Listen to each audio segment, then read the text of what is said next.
পল্টনের যে মহাসমাবেশের ডাক ছিল সেই সমাবেশে সমবেত হই এবং ওইখানে আপনারা অবগত আছেন যে আওয়ামী লীগের ফ্যাসিস্ট পুলিশ বাহিনী দ্বারা যে নির্যাতন নিপীড়ন হয়েছিল সেই নির্যাতন নিপীড়নেরই একটি অংশ হচ্ছে এই ইব্রাহিম ভাই, যাকে আমরা ওই দিন ওইখানে ফেলে রেখে আসতে বাধ্য হই, নিজেদের জান নিয়ে পালিয়ে আসার জন্য বাধ্য হই। একটু আগেই এই ওয়ার্ডের এবং 11 নম্বর ওয়ার্ডের যে সভাপতি পারভেজ, এই পারভেজের নেতৃত্বেই কিন্তু 28 তারিখে যে এই সমাবেশটা ছিল সেই সমাবেশে ইব্রাহিমও উপস্থিত ছিল ওর সাথে।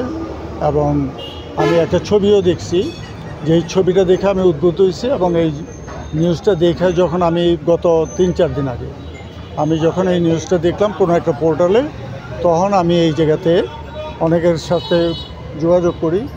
সজলও ছিল এই জায়গাতে, ওর সাথে যোগাযোগ করি, কয়েকজনের সাথে যোগাযোগ করার পরে জানতে পারি এবং যাই না আমি এই জায়গাতে আসি। আইসা তখন ইব্রাহিমের অবস্থাটা দেখলাম এবং সমস্ত ঘটনাটা শুনলাম যে ওই অবস্থায় কী ছিল। তো এই অবস্থার মধ্যেই সাথে সাথে আমি যোগাযোগ করি লন্ডনে, ওই জায়গায় পারভেজ মল্লিক আছে, ওনার সাথে আমি আলাপ করি। তো উনি চেয়ারম্যান হিসেবে বিএনপি ভারপ্রাপ্ত চেয়ারম্যান জনাব তারেক রহমানের সাথে আলাপ আলোচনা করেন এবং উনি এটা দায়িত্বভার নেওয়ার পরে আমাদের নির্দেশ দেন যে পঙ্গু হসপিটালের ওনারাই আলাপ আলোচনা করে সমস্ত কিছু ঠিক করে, শুধু টেলিফোন নম্বরগুলো আমাকে দিছে যে যোগাযোগ করার জন্য।